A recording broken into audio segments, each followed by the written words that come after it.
ಮೈಸೂರು ದಸರಾದ ಕೇಂದ್ರ ಬಿಂದು ಪ್ರಮುಖ ಆಕರ್ಷಣೆ ಅಂದರೆ ಅದು ಜಂಬೂ ಸವಾರಿ.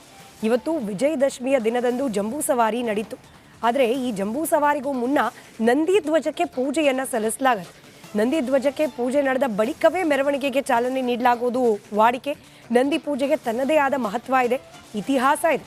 ಅದೆಲ್ಲದರ ಒಂದು ವರದಿ ನಿಮ್ಮ ಮುಂದೆ. ಸುಮಾರು 33 ಅಡಿ ಎತ್ತರದ 150 ಕೆಜಿ ತೂಕದ ನಂದಿ ಧ್ವಜವನ್ನ ಎತ್ತಿ ಹೆಜ್ಜೆ ಹಾಕುವುದು ಸುಲಭದ ಮಾತಲ್ಲ. ಅರಮನೆಯ ಬಲರಾಮ ದ್ವಾರದಲ್ಲಿ ಮಧ್ಯಾಹ್ನ 1:46ರಿಂದ 2:48 ಶುಭ ಮಕರ ಲಗ್ನದಲ್ಲಿ ಮುಖ್ಯಮಂತ್ರಿ ಸಿದ್ದರಾಮಯ್ಯ ನಂದಿ ಧ್ವಜಕ್ಕೆ ಪೂಜೆ ನೆರವೇರಿಸಿದ್ದಾರೆ. ಸಂಜೆ 4:40ರಿಂದ 5 ಗಂಟೆ ನಡುವೆ ಸಲ್ವ ಶುಭ ಲಗ್ನದಲ್ಲಿ ಜಂಬೂ ಸವಾರಿಗೆ ಮುಖ್ಯಮಂತ್ರಿ ಸಿದ್ದರಾಮಯ್ಯ ಚಾಲನೆ ನೀಡಲಿದ್ದಾರೆ. ಚಿನ್ನದ ಅಂಬಾರಿಯಲ್ಲಿ ಪ್ರತಿಷ್ಠಾಪಿಸಿರುವ ಚಾಮುಂಡೇಶ್ವರಿ ಮಹಿಷಾಸುರಮರ್ದಿನಿ ಮೂರ್ತಿಗೆ ಪುಷ್ಪಾರ್ಚನೆ ಮಾಡಲಿದ್ದಾರೆ.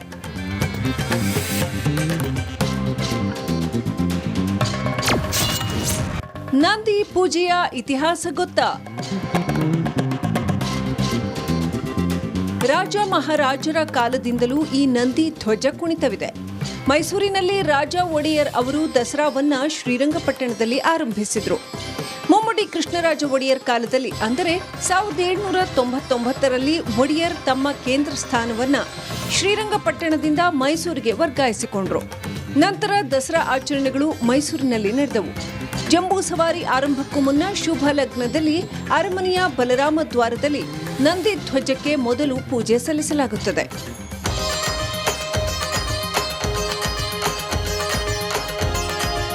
ಚಿನ್ನದ ಅಂಬಾರಿಯಲ್ಲಿ ವಿರಾಜಮಾನಳಾಗಿ ಆಸೀನಳಾಗಿರುವ ತಾಯಿ ಚಾಮುಂಡೇಶ್ವರಿ ದೇವಿ ಮೂರ್ತಿಗೆ ಪುಷ್ಪಾರ್ಚನೆ ಸಲ್ಲಿಸಲಾಗುತ್ತದೆ.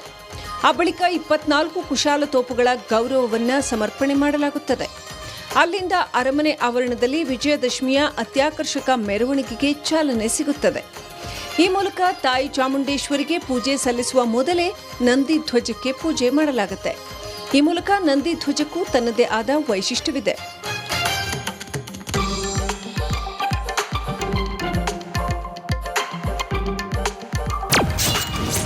33 ಅಡಿ ಎತ್ತರದ 150 ಕೆಜಿ ತೂಕದ ನಂದಿ ಕಂಬ.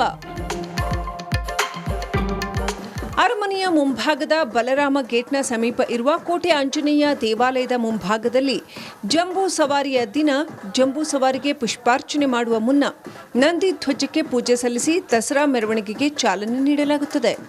33 ಅಡಿ ಎತ್ತರವಿರುವ 150 ಕೆಜಿ ತೂಕವಿರುವ ನಂದಿ ಕಂಬದಲ್ಲಿ 10 ವರ್ಣಗಳ ಧ್ವಜವಿದೆ. ಇದರ ಮೇಲೆ ಪಂಚಕಳಶವಿದೆ.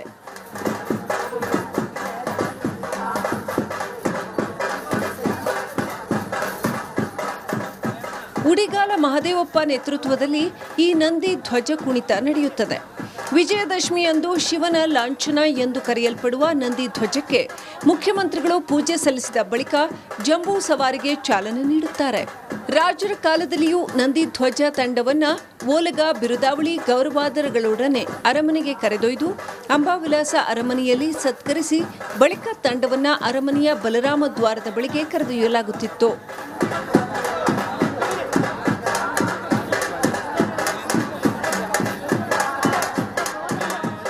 ನಂದಿ ಧ್ವಜಕ್ಕೆ ಪೂಜೆ ಸಲ್ಲಿಸಿದ ಬಳಿಕ ಮೆರವಣಿಗೆಗೆ ಚಾಲನೆ ನೀಡಲಾಗುತ್ತಿತ್ತು. ಈಗಲೂ ಚಾಮುಂಡಿ ಬೆಟ್ಟದಲ್ಲಿ ನವರಾತ್ರಿ ಚಾಲನೆ ವೇಳೆ ನಂದಿ ಧ್ವಜಕ್ಕೆ ಪೂಜೆ ಸಲ್ಲಿಸಲಾಗುತ್ತದೆ. ನಂದಿ ಧ್ವಜವನ್ನ ಗಟ್ಟಿಮುಟ್ಟಾದ ಉದ್ದನೆಯ ಬಿದಿರಿನ ಬೊಂಬಿಗೆ ಬೆಳ್ಳಿ ಕಟ್ಟನ್ನ ಒಂದರ ಮೇಲೊಂದರಂತೆ ಜೋಡಿಸಿರುತ್ತಾರೆ. ಅಂತೆಯೇ ನಂದಿ ಧ್ವಜ ಹೊತ್ತು ಕುಣಿಯುವಾಗ ಶಬ್ದ ಬರುವಂತೆ ಮಾಡಲು ಈ ಬಳೆಗಳ ಟೊಳ್ಳಿನೊಳಗೆ ಚಿಕ್ಕ ಕಲ್ಲು ಅಥವಾ ಹುಣಸೆ ಬೀಜ ತುಂಬಲಾಗುತ್ತದೆ. ಕಂಬದಲ್ಲಿನ ಪೀಠದಲ್ಲಿ ನಂದಿ ವಿಗ್ರಹವಿದ್ದು ಪೀಠದ ಮೇಲೆಯೇ ಇರುವ ಈ ಬಳೆಗಳಿಗೆ ಗಗ್ಗರ, ಹರಡೆ, ಗಗ್ಗ ಎಂಬ ಹೆಸರಿದೆ. ಮೈಸೂರು ದಸರಾದ ಕೇಂದ್ರ ಬಿಂದು ಪ್ರಮುಖ ಆಕರ್ಷಣೆ ಅಂದರೆ ಅದು ಜಂಬೂ ಸವಾರಿ. ಇವತ್ತು ವಿಜಯದಶಮಿಯ ದಿನದಂದು ಜಂಬೂ ಸವಾರಿ ನಡೀತು. ಆದರೆ ಈ ಜಂಬೂ ಸವಾರಿಗೂ ಮುನ್ನ ನಂದಿ ಧ್ವಜಕ್ಕೆ ಪೂಜೆಯನ್ನು ಸಲ್ಲಿಸಲಾಗುತ್ತೆ. ನಂದಿ ಧ್ವಜಕ್ಕೆ ಪೂಜೆ ನಡೆದ ಬಳಿಕವೇ ಮೆರವಣಿಗೆಗೆ ಚಾಲನೆ ನೀಡಲಾಗುವುದು ವಾಡಿಕೆ. ನಂದಿ ಪೂಜೆಗೆ ತನ್ನದೇ ಆದ ಮಹತ್ವ ಇದೆ, ಇತಿಹಾಸ ಇದೆ. ಅದೆಲ್ಲದರ ಒಂದು ವರದಿ ನಿಮ್ಮ ಮುಂದೆ. ಸುಮಾರು 33 ಅಡಿ ಎತ್ತರದ 150 ಕೆಜಿ ತೂಕದ ನಂದಿ ಧ್ವಜವನ್ನ ಎತ್ತಿ ಹೆಜ್ಜೆ ಹಾಕುವುದು ಸುಲಭದ ಮಾತಲ್ಲ. ಅರಮನೆಯ ಬಲರಾಮ ದ್ವಾರದಲ್ಲಿ ಮಧ್ಯಾಹ್ನ 1:46ರಿಂದ 2:48 ಶುಭ ಮಕರ ಲಗ್ನದಲ್ಲಿ ಮುಖ್ಯಮಂತ್ರಿ ಸಿದ್ದರಾಮಯ್ಯ ನಂದಿ ಧ್ವಜಕ್ಕೆ ಪೂಜೆ ನೆರವೇರಿಸಿದ್ದಾರೆ. ಸಂಜೆ 4:40ರಿಂದ 5 ಗಂಟೆ ನಡುವೆ ಸಲ್ವಾ ಶುಭ ಲಗ್ನದಲ್ಲಿ ಜಂಬೂ ಸವಾರಿಗೆ ಮುಖ್ಯಮಂತ್ರಿ ಸಿದ್ದರಾಮಯ್ಯ ಚಾಲನೆ ನೀಡಲಿದ್ದಾರೆ. ಚಿನ್ನದ ಅಂಬಾರಿಯಲ್ಲಿ ಪ್ರತಿಷ್ಠಾಪಿಸಿರುವ ಚಾಮುಂಡೇಶ್ವರಿ ಮಹಿಷಾಸುರ ಮರ್ದಿನಿ ಮೂರ್ತಿಗೆ ಪುಷ್ಪಾರ್ಚನೆ ಮಾಡಲಿದ್ದಾರೆ.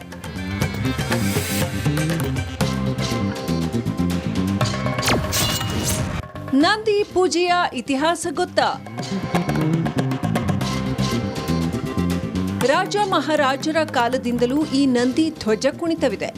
ಮೈಸೂರಿನಲ್ಲಿ ರಾಜ ಒಡೆಯರ್ ಅವರು ದಸರಾವನ್ನ ಶ್ರೀರಂಗಪಟ್ಟಣದಲ್ಲಿ ಆರಂಭಿಸಿದ್ರು. ಮುಮ್ಮಡಿ ಕೃಷ್ಣರಾಜ ಒಡೆಯರ್ ಕಾಲದಲ್ಲಿ ಅಂದರೆ 1799ರಲ್ಲಿ ಒಡೆಯರ್ ತಮ್ಮ ಕೇಂದ್ರ ಸ್ಥಾನವನ್ನ ಶ್ರೀರಂಗಪಟ್ಟಣದಿಂದ ಮೈಸೂರಿಗೆ ವರ್ಗಾಯಿಸಿಕೊಂಡ್ರು. ನಂತರ ದಸರಾ ಆಚರಣೆಗಳು ಮೈಸೂರಿನಲ್ಲಿ ನಡೆದವು. ಜಂಬೂ ಸವಾರಿ ಆರಂಭಕ್ಕೂ ಮುನ್ನ ಶುಭ ಲಗ್ನದಲ್ಲಿ ಅರಮನೆಯ ಬಲರಾಮ ದ್ವಾರದಲ್ಲಿ ನಂದಿ ಧ್ವಜಕ್ಕೆ ಮೊದಲು ಪೂಜೆ ಸಲ್ಲಿಸಲಾಗುತ್ತದೆ.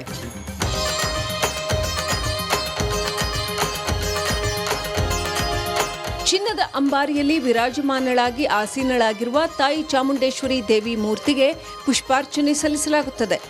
ಆ ಬಳಿಕ 24 ಕುಶಾಲ ತೋಪುಗಳ ಗೌರವವನ್ನ ಸಮರ್ಪಣೆ ಮಾಡಲಾಗುತ್ತದೆ. ಅಲ್ಲಿಂದ ಅರಮನೆ ಆವರಣದಲ್ಲಿ ವಿಜಯದಶಮಿಯ ಅತ್ಯಾಕರ್ಷಕ ಮೆರವಣಿಗೆಗೆ ಚಾಲನೆ ಸಿಗುತ್ತದೆ. ಈ ಮೂಲಕ ತಾಯಿ ಚಾಮುಂಡೇಶ್ವರಿಗೆ ಪೂಜೆ ಸಲ್ಲಿಸುವ ಮೊದಲೇ ನಂದಿ ಧ್ವಜಕ್ಕೆ ಪೂಜೆ ಮಾಡಲಾಗುತ್ತೆ. ಈ ಮೂಲಕ ನಂದಿ ಧ್ವಜಕ್ಕೂ ತನ್ನದೇ ಆದ ವೈಶಿಷ್ಟ್ಯವಿದೆ.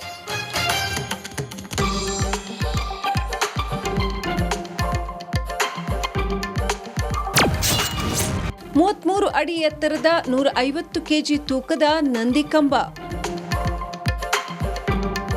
ಅರಮನೆಯ ಮುಂಭಾಗದ ಬಲರಾಮ ಗೇಟ್ನ ಸಮೀಪ ಇರುವ ಕೋಟೆ ಆಂಜನೇಯ ದೇವಾಲಯದ ಮುಂಭಾಗದಲ್ಲಿ ಜಂಬೂ ಸವಾರಿಯ ದಿನ ಜಂಬೂ ಸವಾರಿಗೆ ಪುಷ್ಪಾರ್ಚನೆ ಮಾಡುವ ಮುನ್ನ ನಂದಿ ಧ್ವಜಕ್ಕೆ ಪೂಜೆ ಸಲ್ಲಿಸಿ ದಸರಾ ಮೆರವಣಿಗೆಗೆ ಚಾಲನೆ ನೀಡಲಾಗುತ್ತದೆ. 33 ಅಡಿ ಎತ್ತರವಿರುವ 150 ಕೆಜಿ ತೂಕವಿರುವ ನಂದಿ ಕಂಬದಲ್ಲಿ 10 ವರ್ಣಗಳ ಧ್ವಜವಿದೆ. ಇದರ ಮೇಲೆ ಪಂಚಕಳಶವಿದೆ.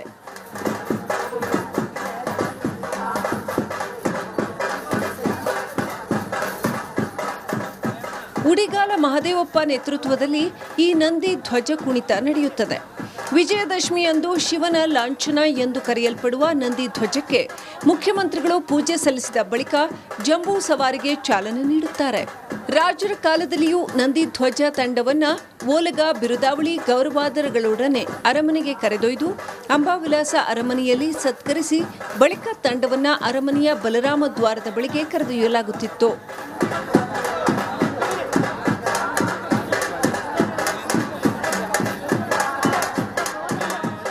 ನಂದಿ ಧ್ವಜಕ್ಕೆ ಪೂಜೆ ಸಲ್ಲಿಸಿದ ಬಳಿಕ ಮೆರವಣಿಗೆಗೆ ಚಾಲನೆ ನೀಡಲಾಗುತ್ತಿತ್ತು. ಈಗಲೂ ಚಾಮುಂಡಿ ಬೆಟ್ಟದಲ್ಲಿ ನವರಾತ್ರಿ ಚಾಲನೆ ವೇಳೆ ನಂದಿ ಧ್ವಜಕ್ಕೆ ಪೂಜೆ ಸಲ್ಲಿಸಲಾಗುತ್ತದೆ. ನಂದಿ ಧ್ವಜವನ್ನ ಗಟ್ಟಿಮುಟ್ಟಾದ ಉದ್ದನೆಯ ಬಿದಿರಿನ ಬೊಂಬಿಗೆ ಬೆಳ್ಳಿ ಕಟ್ಟನ್ನ ಒಂದರ ಮೇಲೊಂದರಂತೆ ಜೋಡಿಸಿರುತ್ತಾರೆ. ಅಂತೆಯೇ ನಂದಿ ಧ್ವಜ ಹೊತ್ತು ಕುಣಿಯುವಾಗ ಶಬ್ದ ಬರುವಂತೆ ಮಾಡಲು ಈ ಬಳೆಗಳ ಟೊಳ್ಳಿನೊಳಗೆ ಚಿಕ್ಕ ಕಲ್ಲು ಅಥವಾ ಹುಣಸೆ ಬೀಜ ತುಂಬಲಾಗುತ್ತದೆ. ಕಂಬದಲ್ಲಿನ ಪೀಠದಲ್ಲಿ ನಂದಿ ವಿಗ್ರಹವಿದ್ದು ಪೀಠದ ಮೇಲೆಯೇ ಇರುವ ಈ ಬಳೆಗಳಿಗೆ ಗಗ್ಗರ, ಹರಡೆ, ಗಗ್ಗ ಎಂಬ ಹೆಸರಿದೆ. ಮೈಸೂರು ದಸರಾದ ಕೇಂದ್ರ ಬಿಂದು ಪ್ರಮುಖ ಆಕರ್ಷಣೆ ಅಂದರೆ ಅದು ಜಂಬೂ ಸವಾರಿ. ಇವತ್ತು ವಿಜಯದಶಮಿಯ ದಿನದಂದು ಜಂಬೂ ಸವಾರಿ ನಡೀತು. ಆದರೆ ಈ ಜಂಬೂ ಸವಾರಿಗೂ ಮುನ್ನ ನಂದಿ ಧ್ವಜಕ್ಕೆ ಪೂಜೆಯನ್ನು ಸಲ್ಲಿಸಲಾಗುತ್ತೆ. ನಂದಿ ಧ್ವಜಕ್ಕೆ ಪೂಜೆ ನಡೆದ ಬಳಿಕವೇ ಮೆರವಣಿಗೆಗೆ ಚಾಲನೆ ನೀಡಲಾಗುವುದು ವಾಡಿಕೆ. ನಂದಿ ಪೂಜೆಗೆ ತನ್ನದೇ ಆದ ಮಹತ್ವ ಇದೆ, ಇತಿಹಾಸ ಇದೆ. ಅದೆಲ್ಲದರ ಒಂದು ವರದಿ ನಿಮ್ಮ ಮುಂದೆ.